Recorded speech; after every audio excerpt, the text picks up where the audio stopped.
All right, let's see, what time is it? Yeah, start time. Let's get our quiz out of the way. Pull out a piece of paper to turn in. Quiz question today is, what is a budget deficit? There you go. First name, last name, make sure you put today's date on it as April 8th.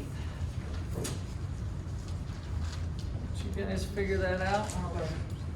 You can talk to your neighbor, you can copy your neighbor's paper, but you need to have things figured out here in the next 16 seconds.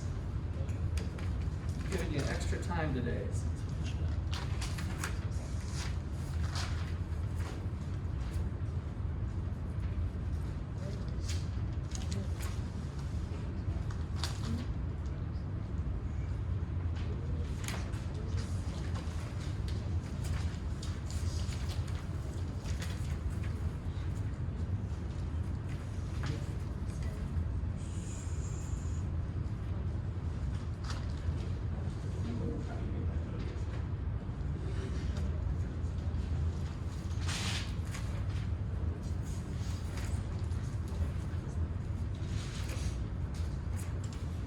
Okay, pass them into the middle.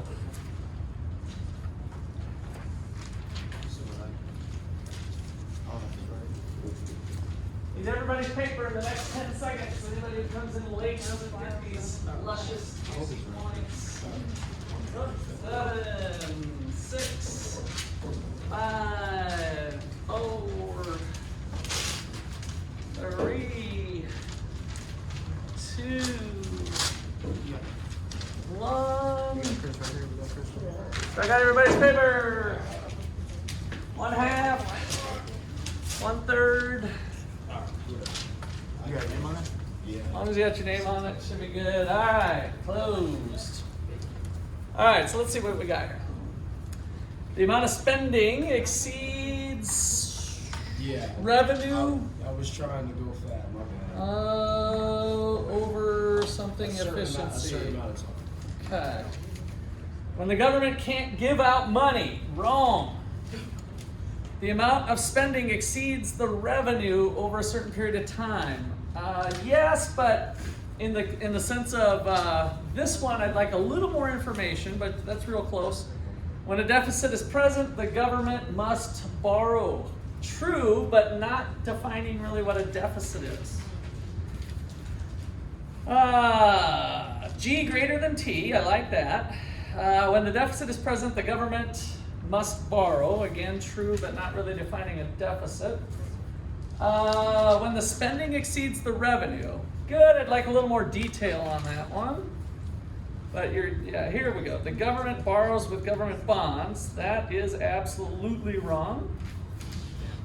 True, again, or kind of a side thing that we talked about, but not really defining what the deficit is. So what do we got here? Something deficit is when you don't have. This is. What country are you from? Maybe it actually reads like this better than. Okay. You don't have something funds for your budget. Okay, that's really wrong. And try to write legibly. I know I put the timer ticker on there, so the pressure's on. When someone budget over one area, gosh, you guys got to clean up your handwriting here. Lovers, and it looks like lovers in one area. Not sure where your mind was at this morning, but okay. So government spending is over the amount collected through taxes. That's probably the better one that I like. Yes, I wanted to, so some of you are missing out on the tax part of it or government part of it. Now it is true that a business can have a budget deficit too, right? So I mean, you budget something and then you're short. So I left it kind of generic, but since this was the topic from yesterday, I'd like a little more meat on the bones. Is when government spending is over the amount collected through taxes. So that was good sharing. You guys should share more. Like share your answers with everybody You know, you can stand up and say, I think it's this, what do you think? Is that right? Or whatever. You guys share, right? We'll try to create a community of learning here. The amount of spending exceeds the revenue. Okay, now I'm back to where we were. Okay, so you guys were dabbling around. So start off your notes here. Let's get kind of a good definition here. So some of the parts you were missing. Granted, I could have been more specific. By the way, you're all getting those points. So, but it's good for me to kind of hear what you were thinking from yesterday. So that's why I wanted to do that. I probably could have put here a government budget deficit, just so that we were clear. And so some of you had that with the taxes. So how does the government pay for their spending? The first and foremost part, or the kind of the ideal way to pay for it, is through taxation, right? And then we had those other means of what the government can do. So what is a government budget deficit? I would say, if we were being real careful, over some time period, which would usually be a year, usually 1 year. And by the way, the definition I'm giving you here is not anything I would have expected anyone to perfectly have down, right? So this is just kind of summarizing. But whenever we're talking deficits, there's a time period involved, like the amount of taxes that was collected this month, or this quarter, or this year. Or could even be over the last 10 years, right? But it has to have some time period. So over some time period, taxes, so tax collections were less than spending. So within that time period, as a couple of you put on your paper, G was greater than T. We spent more than we collected in taxes, and then as some of you correctly pointed out, that means the government has to do something else. In the United States, they'd be borrowing, and so they'd be offering government bonds to try to raise money. They're basically borrowing for the future. Does anybody remember the other mechanisms that was? So borrowing was the one that the United States does. And then there's a couple others that we mentioned yesterday that other governments might do to try to make up the deficit. What were those things? It's in your notes if you want to flip back with David. Take, did you say profit or? Property, yes, good. So they could take property. So some governments out there, especially authoritarian governments, that it's kind of a dictator type system, they just say, hey, we want your oil, we want your airplanes, we want your gold mines, we want your copper mines, right? And the government just seizes it. And then all of a sudden they got the copper and they can sell the copper. So that's one thing they could do, is that was the X factor. And what was the other thing we had, Emily? Inflation. So, which was more specifically printing off money. That ultimately leads to inflation. So you want to be careful with that. What they're really doing is running the printing press. So in a lot of governments around, when we get to the money chapter, we'll learn that the United States doesn't really operate this way, by the way. It's a little bit different system that we'll spend some time. It can look very similar, but literally in other places, the government owns the money, right? So the person who wants to spend the money also can go to the money machine and go, beep, beep, beep, beep, beep. Hey, there's some money, and go spend it on whatever they want to spend it on. So printing money is another avenue for many governments out there. And then, as Emily pointed out, that leads to inflation. So those were the other ways that governments can try to do that. And so that's one of the dangers that we face in having discretionary type policy. So I think that's where I wanted to lead off today, is we talked about non-discretionary fiscal policy yesterday, and so then I wanted to just kind of put the counter up for starters here. We have different types of policy. Discretionary fiscal policy. So this is policy changes that can be put into order by Congress or the president here in the United States. So discretionary policy is policy changes. And what does policy changes mean? I guess we should be specific. it means changes to the amount of spending or changes to the taxes, the tax rates. Like we want to raise taxes, we want to lower taxes, we want to raise taxes for the rich and lower taxes for the poor. Those would all be examples of policy changes. So you can think of a change in G. So mathematically, we'll use this little triangle, and that's kind of shorthand for change. So change in government spending and or a change in taxes or tax rates, little t. So we haven't used this notation, but so I'm going to put this down. The tax rates, and this is usually tax, big T equals kind of the amount collected, the total amount collected. Or if it was lump sum taxes. So a lot of times we'll think about it, tax rates, I'm paying 10%, you're paying 20%, I'm paying 30%. So that is all examples of policy changes, those types of changes that are determined through votes in Congress in the United States, or sometimes executive order by the president. So it gets into more detail than we want to get into in this class, but it is possible for the President of the United States to change some things under executive orders. Maybe if we're in a state of war, for instance, or there's something like COVID, they can maybe say, okay, everybody stay in their house, right? That was a discretionary policy. We didn't have any law in the books that said, hey, if a bad disease comes floating through your through our United States, everybody has to go to their house, within an hour of the government messaging it, right? Some sort of rule of law. That's not on the books, right? So that's what discretionary policy, it's at the discretion of the politicians in office and or possibly some of the bureaucrats there. Okay, so questions on that. Discretionary fiscal policy. And that was opposed to the non-discretionary that we did with the automatic stabilizers. So then we have another couple little things, definitional things that we do.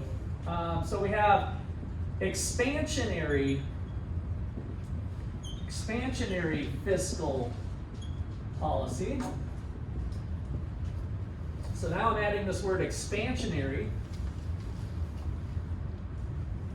That is policy that would be trying to stimulate the economy. So the goal is to increase real GDP.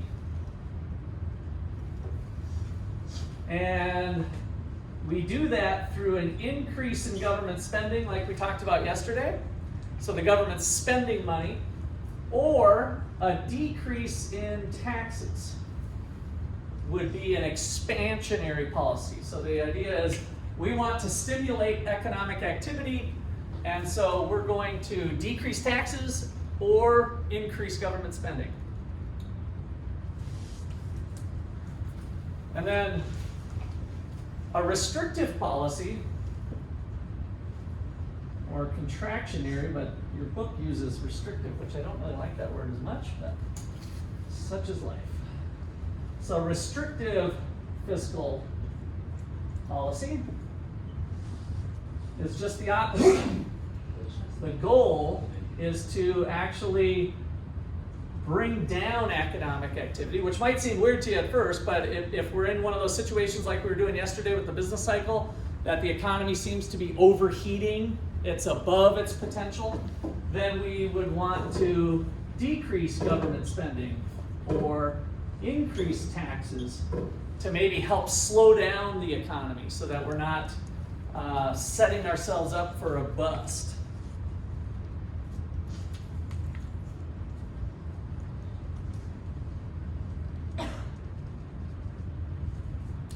Okay, and then the last one that your book brings out is a counter-cyclical fiscal policy. So notice that fiscal is always telling us like who's doing the policy, and then that's the intent.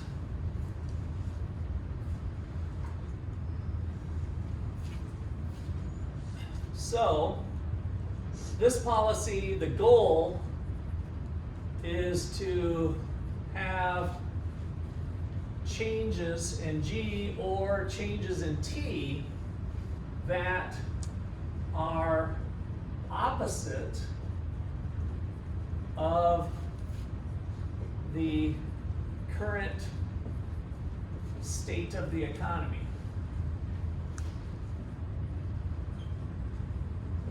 I'll put parentheses, the business cycle.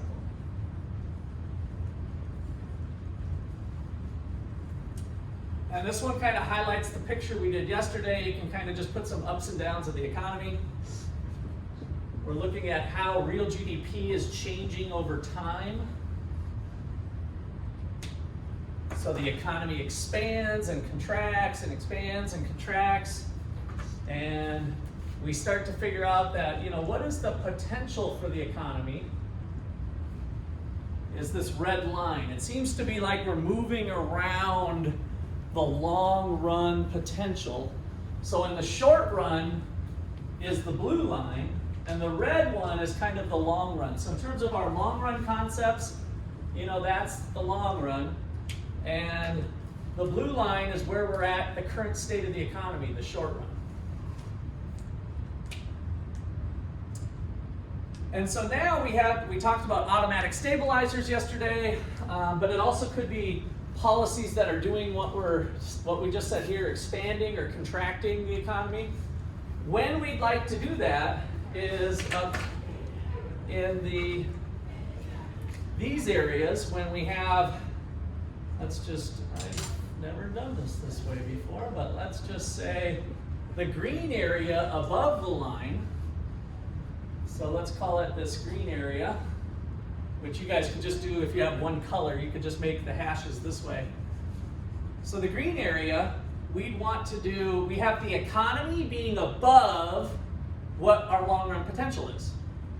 So what we'd like to do possibly is go counter-cyclical. So if the economy's up, then we're going to do some things to bring it down, right? We're countering the cycle. So we would like to bring the economy down. So here, we would want to increase government spending, just the opposite, decrease government spending or increase taxes. And why are we doing that? To kind of bring the economy down. The economy's kind of overheating.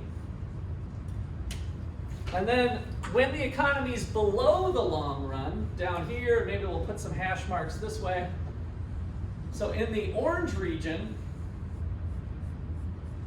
we'll put the hash marks the other way, then we'd want to help get the economy out, right? Things are going bad, the economy's down, unemployment's high, let's increase government spending or decrease taxes. We'll try to pursue some of these expansionary fiscal policies. All right, so that's kind of the Keynesian model in conceptually. Does anybody have any questions or comments on that?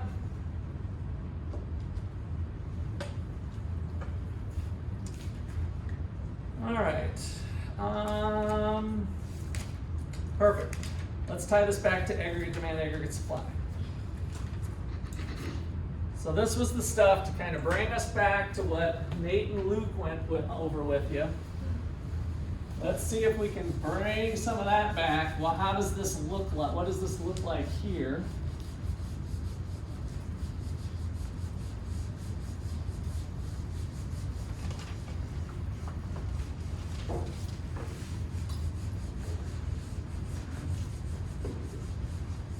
All right, so let's say that the economy is currently in recession. So we're going to do kind of this orange example using aggregate demand, aggregate supply. So example, suppose that the actual state of the economy is less than our potential.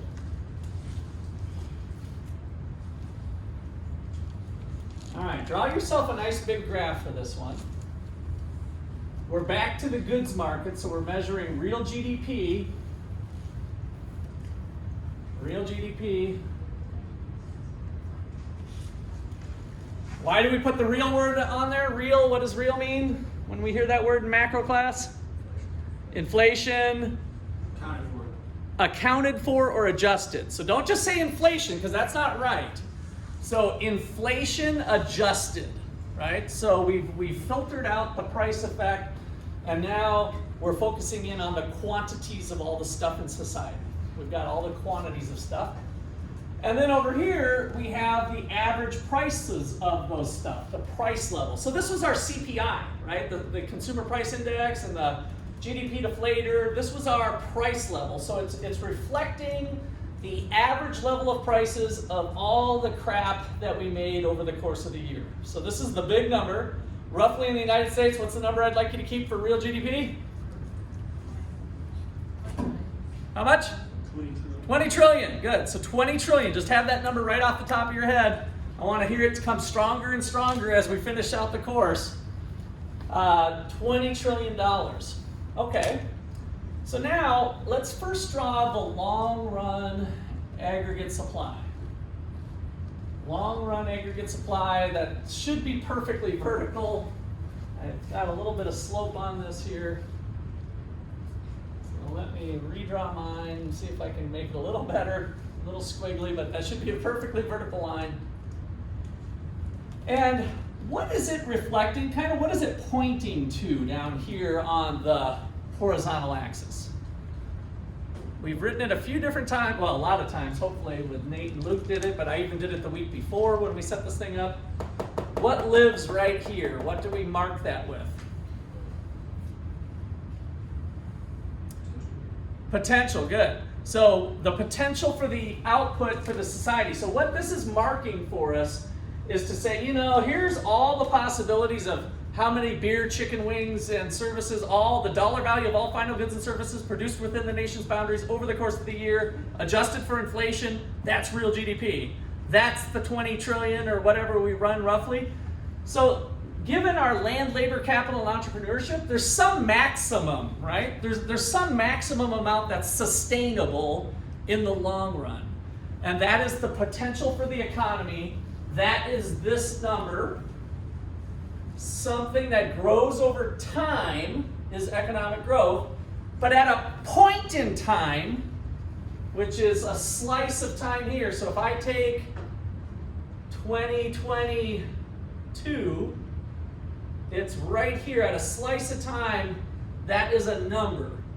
I can look at last year's number, 2021, and that's another slice in time. So what we're doing over here is a slice in time of what is the potential for the economy in 2022, and that's what anchors us right here is the YF. The F is for the full employment level.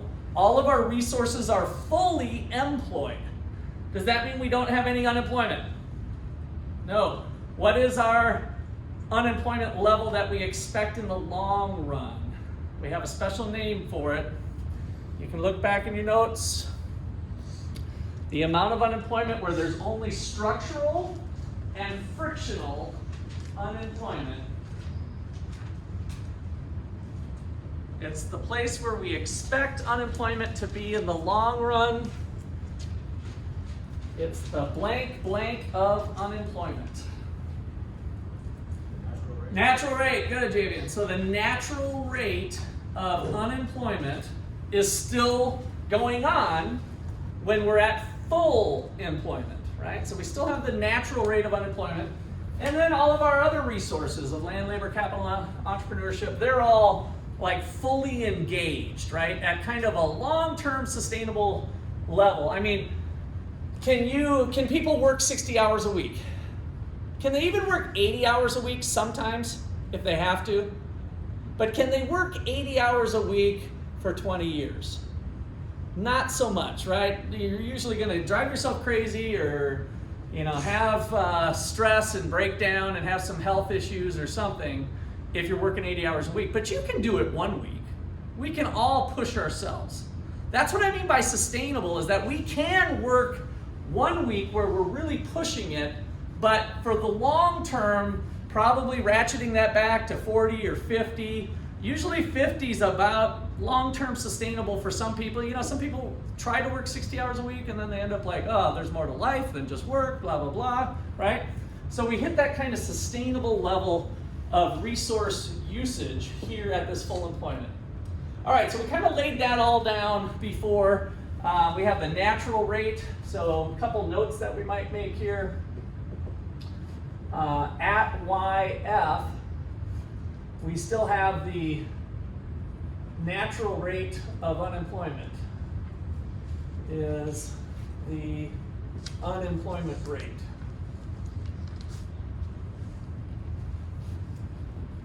The unemployment rate, the natural rate. You know, I didn't think about this till now, but I have thought about it in the past. I know why your guys' handwriting is so crappy. Do you? I want to hear you speculate, Jay. Why do you think? I mean, a large fraction of you really have kind of crappy handwriting. I just have to tell you. Why? Because you write so fast, I'll give you that. But I think there's other cultural reasons that have changed over time. If I take a group of kids your age, from compared to 20 years ago, or maybe even 30 years ago, why is your handwriting so crappy? Because you don't use computers and texting, and you don't actually write characters anymore. You see them, but you don't practice it on a regular basis. So that's kind of interesting. So such is life. But I do have to tell you, you know, I mentioned this before, but there's real research that says if you handwrite it out, it'll stick with you better than if you type it out. So literally, there's some kind of brain chemistry or some sort of psycho stuff that I don't study very often, but I've seen the research where if you handwrite something out, it's going to stick with you better. That's why I encourage you to write this stuff out in your notes as opposed to even typing it. Okay, so that is our long run situation. Okay, I wanted to find a good stopping point to just mention your midterm test. We're through, this is week 4, so we have your midterm on Tuesday. That covers the first 4 weeks. So Tuesday is your midterm, and JC, our tutor, is going to hold a review session for the practice exam that I will send out to you guys on Monday at 9 p.m. So we're going to try a later one because it was really poorly attended. And Jay, you had a little practice with doing the review session before. How did that pay off for you? Was it worth it to go to the review session?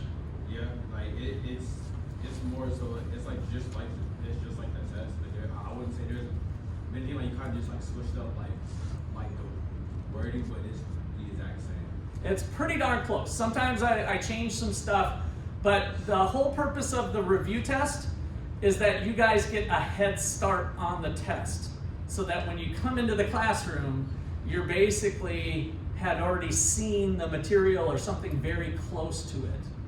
So with all of your powers to be, if you need me to talk to your coach or something, if something weird, that's why we're selecting 9 o'clock this time, get to the review session with JC, 9 o'clock. We're gonna try 9 o'clock. We did like 7 or 6 o'clock or 4 o'clock. We've tried different times and we didn't have as many people there. So this time we're gonna try 9 p.m. Monday night. So 9 p.m. Monday night will be the review session, and the test will be Tuesday. So any questions? Yeah? Where? Here, in the class. So I'll send out a message on that, but I wanted to announce that in the class. So come to the review session. It'll pay dividends, I promise you. All right. So back here. So now we've got our long run established. In the short run, we highlighted a potential trade-off.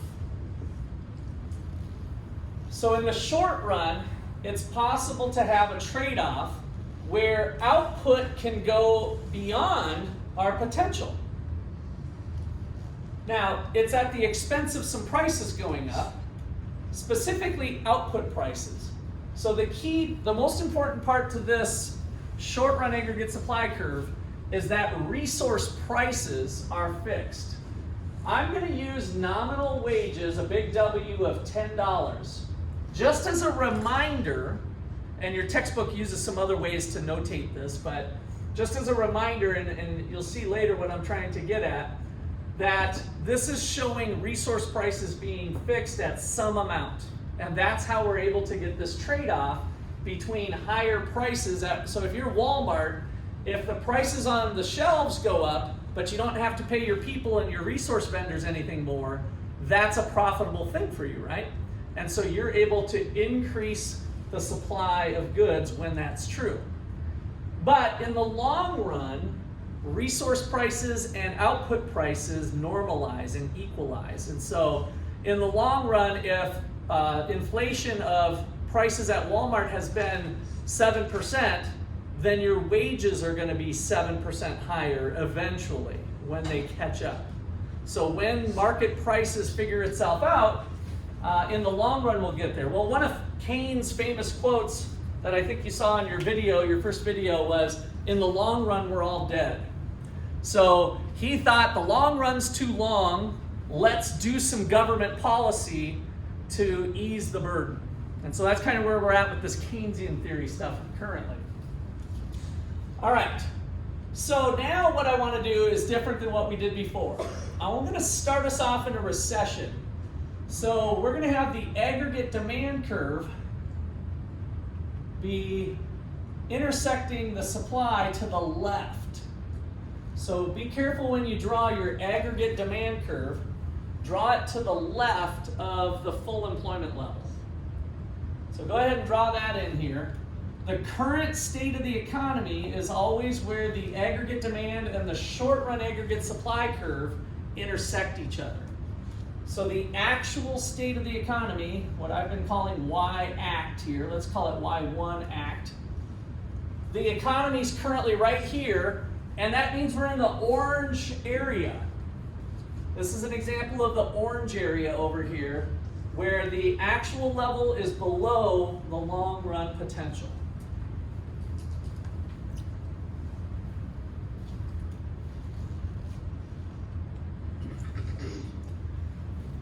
So that also means that the current state of the economy, we have a price level right here. And I like to just kind of put some numbers in here. So let's just say it's at 100, just to pick a number out. Remember that the number is like the Kennedy base year. We can arbitrarily fix a year to make all the prices be compared to. So we use the Kennedy base year. And so let's just say that we're starting off at 100 currently with the way we've got this out. Okay, so here's our initial situation.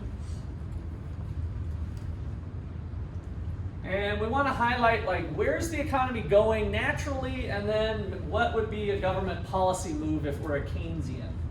So under the free enterprise system, so where does economy go? Question mark. Number one, the free enterprise theory, kind of free markets, free enterprise theory would say we're going to go to, if this is point A, we're going to go to point B. So with free enterprise theory, we're going to have price adjustments. So price adjustments over the long run. This is our invisible hand, Adam Smith, that we wrote down on the board before. If we just kind of leave the economy alone, let the free market system, capitalism if you want to call it, but we're really thinking about individuals doing their own thing, pursuing their own interests, the government staying out of it is the main thing. If the government stays out of it and we let the free enterprise, capitalism, markets do price adjustments, what's going to happen is prices are going to fall from A to B over time. So price adjusts over time in the long run through the invisible hand, and more specifically, it's a decrease in resource prices.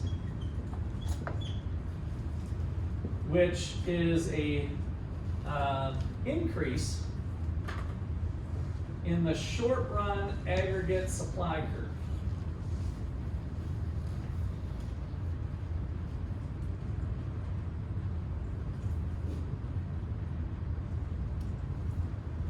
So I brought my golf clubs today so we can try to visualize that. So in other words, this would start to move around, and that would be at a lower price level. The adjustment back would get to here. So right now, prices are out of whack, so to speak, and we'd come back to point B. Okay, so Keynes says in the long run, we're all dead. So they said that's going to happen in the long run. So note, Keynes says, comma, in the long run, we're all dead. One of his most famous quotes, even though it's been kind of proven wrong in a variety of ways that we'll get into later, especially next chapter. But certainly, there's people who believe that it's long enough anyway. It's, not that we're going to be dead, that it's 10, 20, 30 years from now, but it's long enough period of time to where he believed, let's use government policy to make it go away faster if we can. Okay, so Keynesian theory number 2, which is what we're working on this whole chapter. So Keynesian theory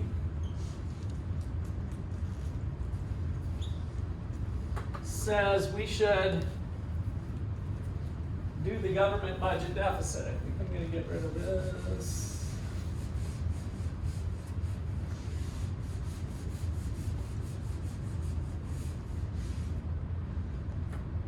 So Keynesian theory would say, start up here, use expansionary fiscal policy to get back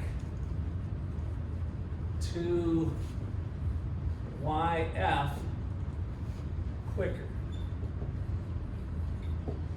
That's the gist of it.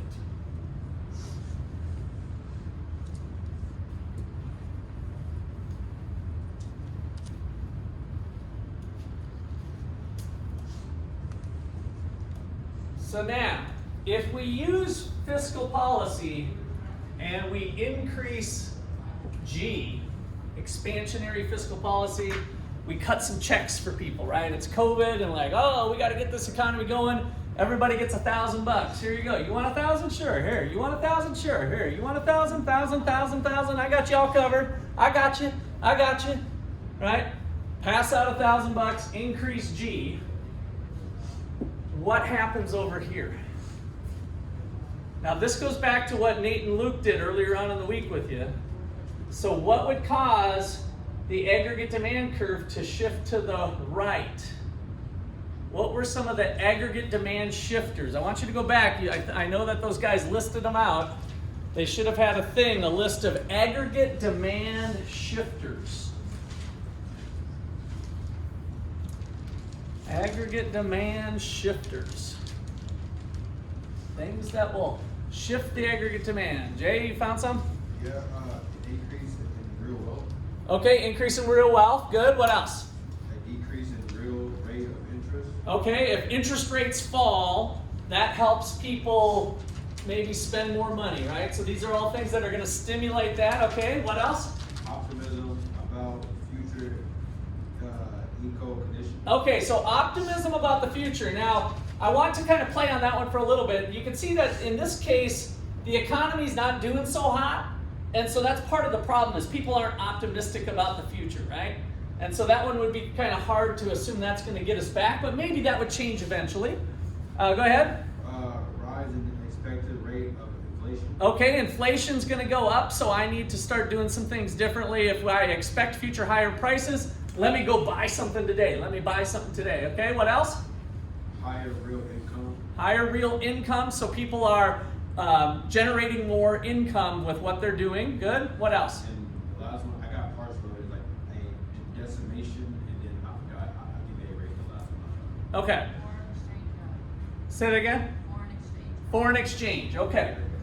So when we increase government spending, through those mechanisms here, we're going to be shifting this to the right. So the whole idea is if we're currently spending, if G equals $1 trillion, let's spend $2 trillion. Let's cut everybody some checks. And we're going to move to point C. So point C, and I'm going to go ahead and draw this one in. Point C is the aggregate demand. If this was G1, let's call this G2, where Biden just cut everybody checks, and now the government just spent $2 trillion. And they're like, oh, thank goodness that's happened. So that's an expansionary fiscal policy. All right. So when the government pursues this, there is some trade-offs here. What are the three biggies? I haven't done those for a long time here. Recall the three biggies. Russ's three biggies. What are we hoping that Biden and Congress and other people that are in control of some of these policies are thinking about each time? Javen? Increase in real GDP. Good. Increase real GDP, which is increase in Y, right? I just want to make sure that you guys are always keeping this connection. Same thing. Good. Stable inflation. Okay, and it's, what's the first thing? Low, yeah. So make sure you got that down. Low and stable inflation. And number three, Low unemployment. low unemployment. And so we probably want to keep the unemployment rate, near the natural rate. We'd be kind of thinking about that.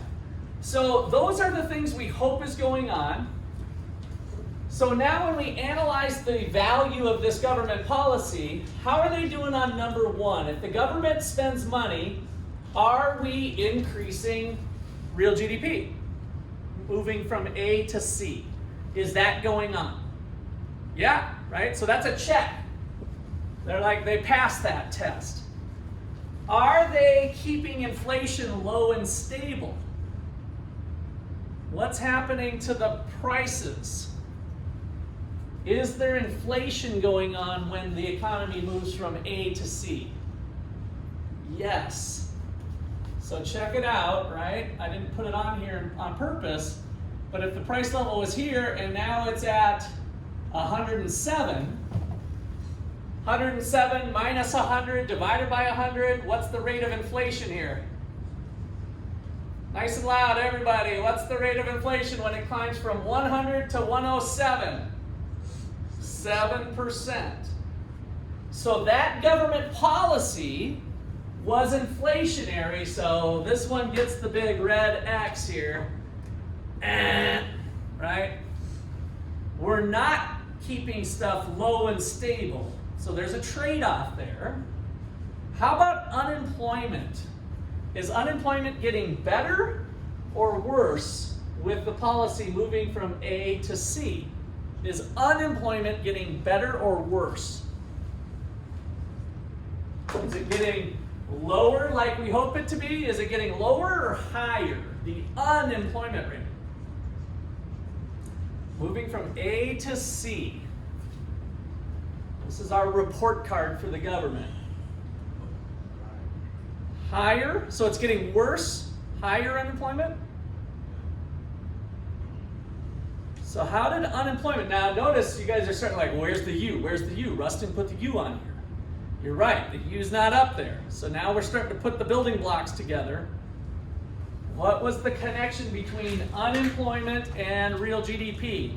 When the economy's going up, unemployment's going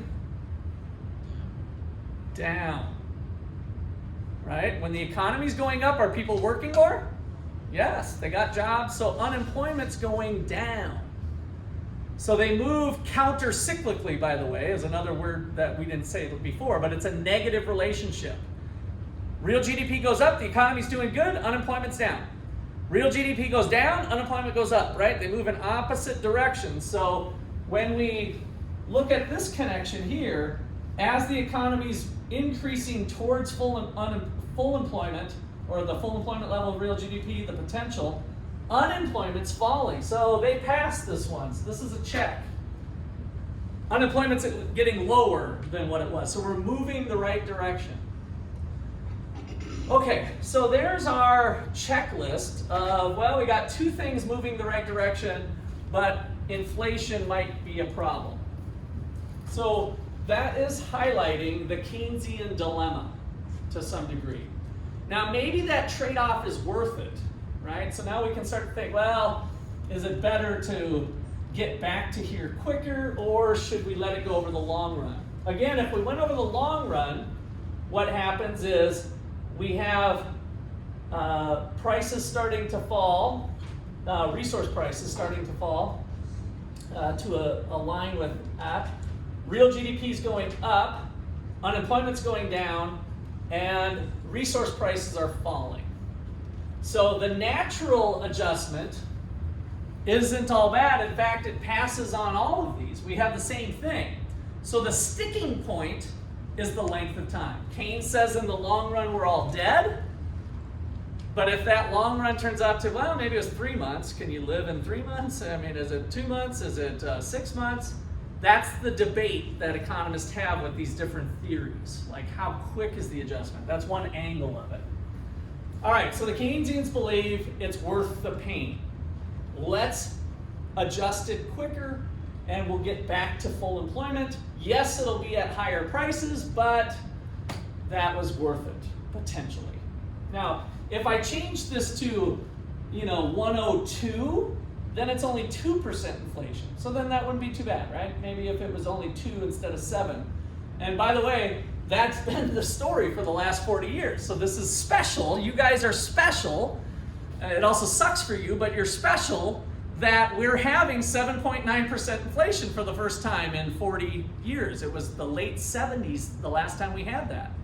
So over the course of the last 40 years, it's been true that this has been a 2 rather than a 7 or something, right? It was a fairly small effect on prices to do this trade-off. And so again, it seems like the Keynesian theory might work in some circumstances, but then whoopsie, now maybe it's not working as well. Okay, questions or comments there? All right. I think I summarized things here pretty good. I think I want to put on the note for the two biggies. So this is with Keynes here. I'm just going to leave you with a question. Is the inflation trade-off worth it?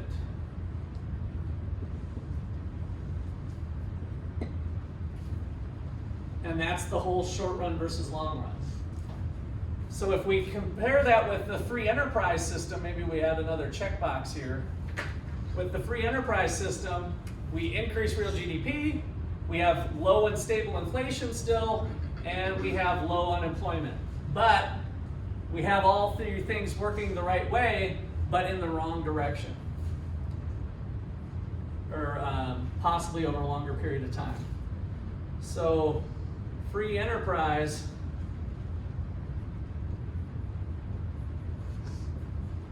takes longer.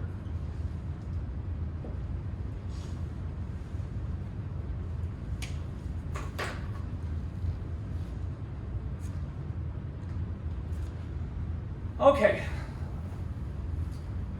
let's do another one.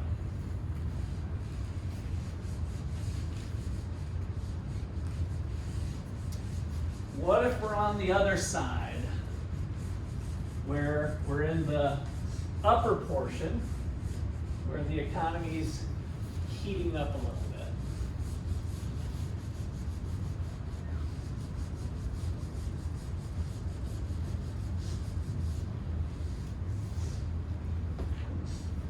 Okay, so example number 2. And then I have a little video to show you. So we'll get to that. thought I'd foreshadow that it's not going to be me talking the whole time here. So, example number 2. Suppose that the actual state of the economy is greater than the full employment level. What would a Keynesian want to do then? So we have our real GDP, our price level. It's always good to draw the long run aggregate supply curve first. That shows you your anchoring point. So the maximum potential for the economy is at the full employment level. And now we're going to have our 2 lines crossing over to the right. So aggregate demand here and short run aggregate supply over here. And so this is at, let's say, a wage of $10, just to keep things easy, and a price level of 100.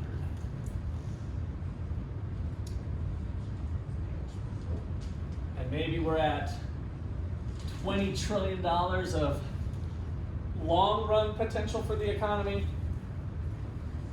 And there's been some activity that has been doing well, and the actual economy is heating up a little bit. Maybe it's due to international factors, all those things that are potential shifters. And so currently we're at $22 trillion. Point A.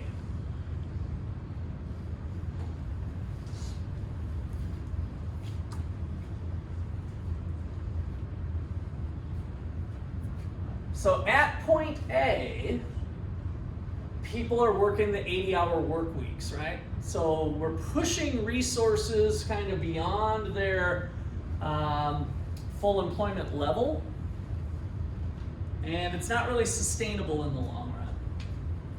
And so there's been some inflation that has happened where we started before, by the way. I might even put, well, let me use a golf club, because I don't know if I want you guys to visualize this. But you'll see the textbook does it in some different ways, but the idea is that we were here at a long run equilibrium before, and then something happened in the economy that we had aggregate demand shift to the right.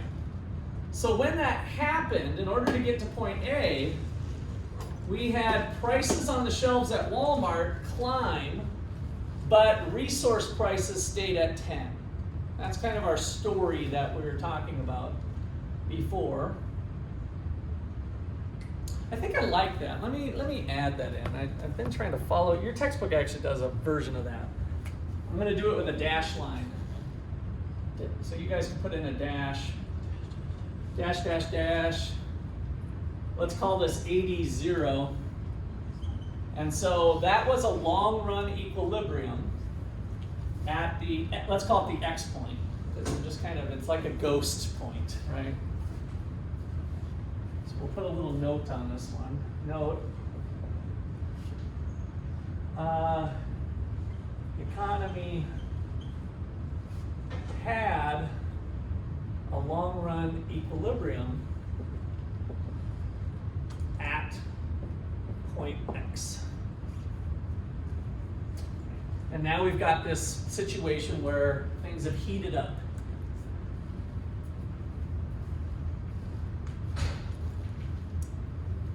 Okay, so in the long run, we're always going to where the aggregate demand curve and the long run aggregate supply curve intersect. So you have that back in your notes from when we set this up, was that where the invisible hand is going is to this point B.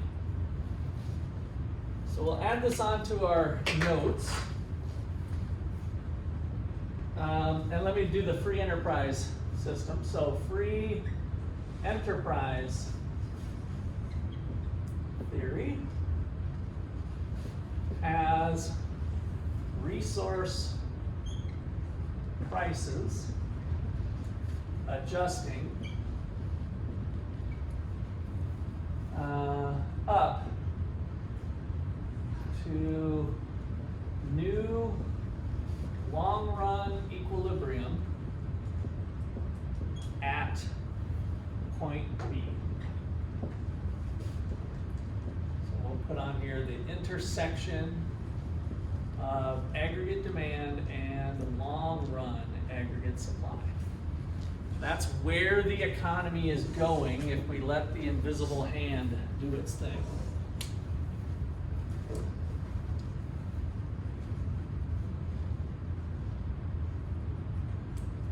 Okay, so the Keynesians then would say, well, that's in the long run, that's going to take too long. Let's bring us back to full employment quicker by doing some contractionary fiscal policy. So for the Keynesians, let's write this one out. So Keynesian theory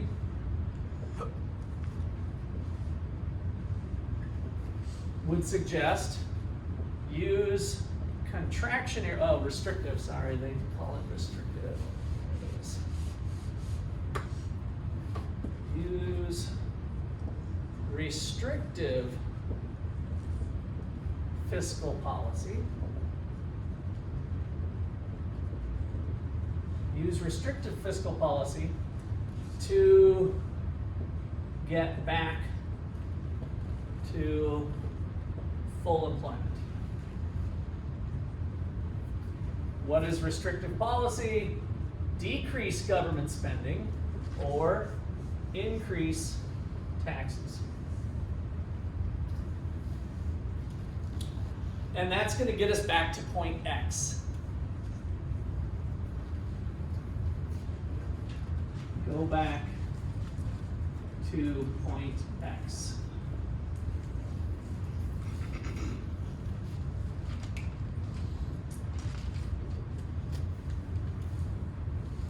So it's like we're going to undo what happened, right? So aggregate demand shifted out, and now we're going to use government policy to pull it back.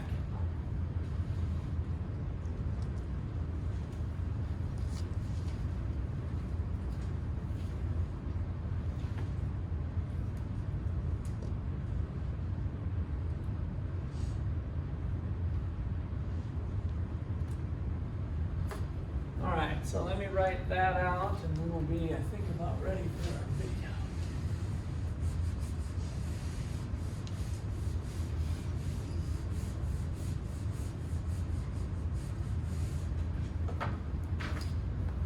So try to get back to point X. All right, now I'm going to attempt double golf clubs here, but there's no promises. Because some of this might seem a little clunky, but I want to give you an idea of what really goes on as they attempt to do this. Is that we started at point X, and then something happened to stimulate demand, right? So we started moving this direction. And so what would happen then really is that prices would start to drift up to point B. So there's my double X, like the drift of the actual movement of the economy is dynamic. It's not chunky. When I say chunky, I mean the way we have to do it in class is that this chunks over to here and then this chunks over to here. But in reality, it's something maybe doing like this. They're both kind of moving together, right? So that's part of the drawback of our economic model is that we kind of have to do it in a chunky fashion, but we miss out on some of the process if we do that. So now imagine back to the Keynesian idea is that when the economy starts to go up, they start doing the decrease in G or the decrease in T, and we never actually get out to here because it's always fighting it, and we're like kind of pulling it back, right? So it's like this is happening more likely, or maybe it's this and then it's this. And so it's always fighting it so that the up isn't so far up. That's the hope in how we in how it's set up, trying to offset things. All right, so problem, just to kind of tee us up for the next chapter. So the problem is that this isn't too politically of a good thing to do.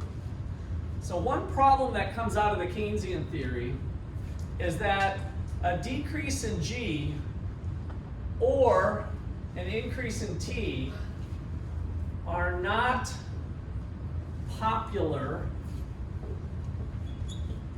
political policies. It might be the absolute right thing to do for the economy. That's what's best for the economy. But back from chapter 6, what do our politicians care about? Getting reelected. So getting elected, so if we're in a presidential race or something, you've got the two presidents saying, oh, believe me, I'm gonna do some sweet things with G, and hey, you T people over here, I got you too, right? So we're gonna be doing both, but it's not very popular politically to say, we're gonna be balancing the budget. We're gonna get rid of some excess government spending waste, and by the way, to help things out, we're gonna increase some taxes too, because usually even on like the Republican side, the more conservative side, it's usually to lower taxes. So these two things are at odds with each other, and we end up in this political mess that we've really seen in the United States, regardless of whether it's Republican or Democrat in office. It's the same story over the last 40, 50 years because of this problem right here. Whether you're Republican or whether you're Democrat, it's not popular to do one of these two moves, even if that's the best thing for the economy. Does that make sense? All right, Jake. I have a question. So, like, every time there's like a political race going on, whether or whatever, how come the gas prices always drop? Every single time. I've noticed that every time there's like some, like when Donald Trump was going against was it Clinton back in 2016, I believe. Yes, That, with like, Hillary. Yep. Yeah, like Yep. those gas prices dropped too. How much that kind of happens? You know, there isn't anything systematically that you could point to. Like, they're not able to do a specific policy. There are a lot of expectations that change, and so people are kind of hedging their bet a little bit sometimes of whether, let's just say, if one person gets into office, I think oil prices are going to go up. If one person gets into office, I think oil prices are going down. So if you have restrictive policies one way or the other, and then Wall Street ends up placing bets essentially. In fact, there's kind of some interesting literature on using Wall Street to help determine an election, because those people have a lot of money on the line, whether it's a company or whether it's a mutual fund or stocks, to figure out who's going to get into office. And so sometimes you can make predictions of outcomes in society depending on who's thinking they're going to get into office. So that's probably not a great answer, but I can tell you I don't believe in any conspiracy theory that somehow big oil companies change prices or something like that. That's all garbage. It's a pretty competitive system. So if you were thinking that direction, I don't think that's the case at all. All right, let's see.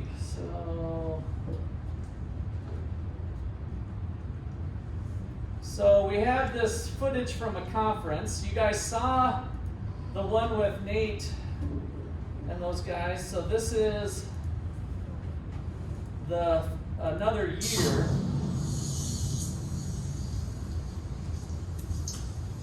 Lord Keynes, wow, it's such an honor. Indeed, sir. Please, just go right on through. So this is Keynes and Hayek. Keynes is the free enterprise guy, Friedrich Hayek, and then we've been talking a lot about Keynes in this chapter.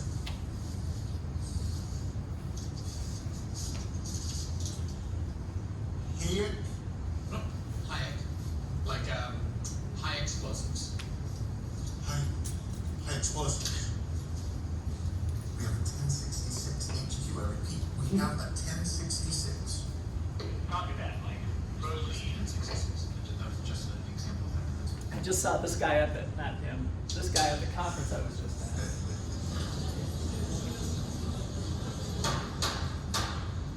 Ladies and gentlemen, members of the committee, we are here today to consider the impact of government spending on our economy.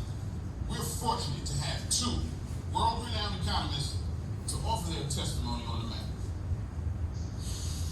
I see you took a detour down the road to serfdom. Talk about the end of laissez-faire. Well, shake it off, Freddie. I'm not pulling any punches in there. I'm ready. Are you? Prepare for the return of the master. John Maynard Keynes, F.A. Hayek, round two. Round 2.0. Same economists, same beliefs, new microphones, new mustaches. Here we are, peace out, great recession thanks to me. As you see, we're not in a depression. Recovery, destiny, if you follow my lesson. More canes, here I come, line up for the procession. We brought out the shovels and we're still in a ditch and still digging. Don't you think it's time for a switch from the hair of the dog? Friend, the party is over. The long run is here. It's time to get sober. Are you kidding? My cure works perfectly fine. Have a look, the Great Recession ended back in '09. I deserve credit, things would have been worse. All the estimates prove it, I'll go chapter and verse. Econometricians, they're ever so biased. Are they doing real science or confirming their bias? Their Keynesian models are tidy and neat, but that top-down approach is a fatal conceit. Which way should we choose? Walk out my phone, turn down, the fight continues. Getting high, second round, it's time to wait it. More from the tap or from the ground. Let's listen to the beats, getting high, drawing down. We could have done better had we only spent more. Too bad that only happens when there's a world war. You can carp all you want about stats and regression. Do you deny World War II cut short the depression? Wow, one data point and you're jumping for joy. The last time I checked, wars only destroyed. There was no multiplier. Consumption just shrank as we used scarce resources for every new tank. Pretty perverse to call that prosperity. Ration meat, ration butter, a life of austerity. When that war spending ended, your friends cried disaster. Yet the economy thrived and grew faster. Part of this is going to be on your midterm test, so pay attention and I'll talk about it after. This is really related to COVID policy. This is from the financial crisis of 08-09, but everything in this video is related to the COVID policy as well. You do only see what you want to see. The spending on war really grew GDP. Unemployment was over, almost down to zero. That's why I'm the master, that's why I'm the hero. Creating employment's a straightforward craft when the nation's at war and there's a draft. If every worker was staffed in the army and fleet, we'd have full employment and nothing to eat.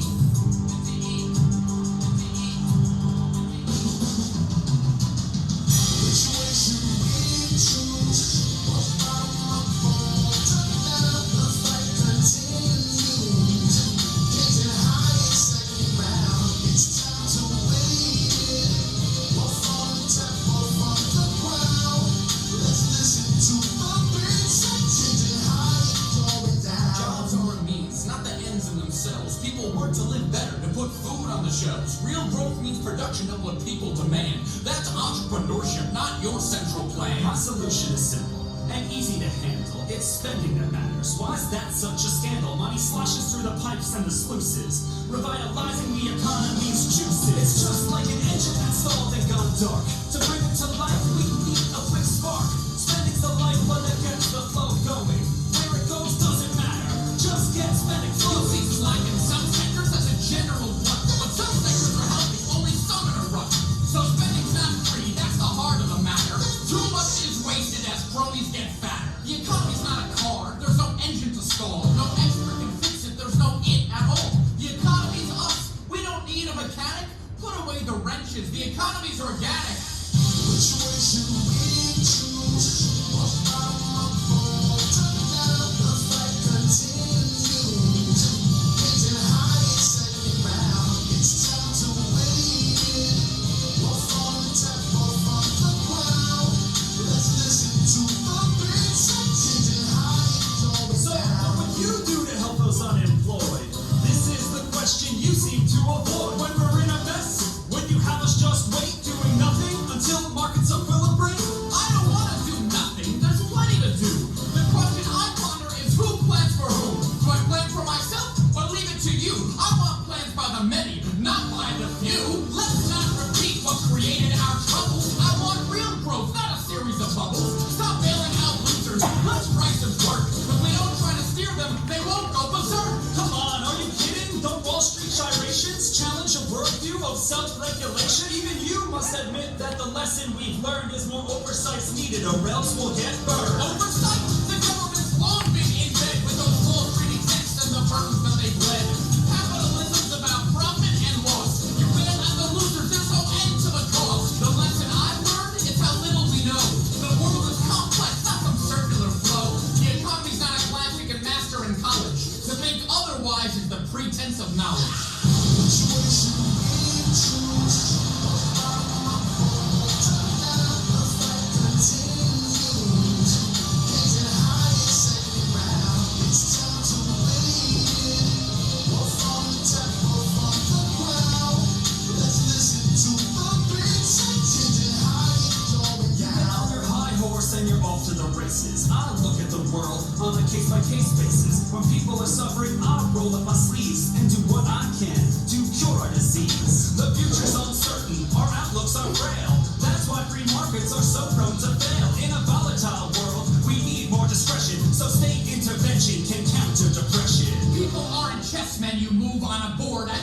their dreams and desires ignored. With political incentives, discretion's a joke. Those dials are twisting, just mirrors and smoke. We need stable rules and real market prices so prosperity emerges and cuts short the crisis. Give us a chance so we can discover the most valuable ways to serve one another.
Okay, so there's your last thing. You're going to have a question on Wednesday that basically is related to that right there. We have our bottom up kind of things grow organically, let people work things out on their own, or do we have the experts in Washington tell us how to handle COVID and whether we should go in or out of our houses and whether we should be able to open our business on Main Street?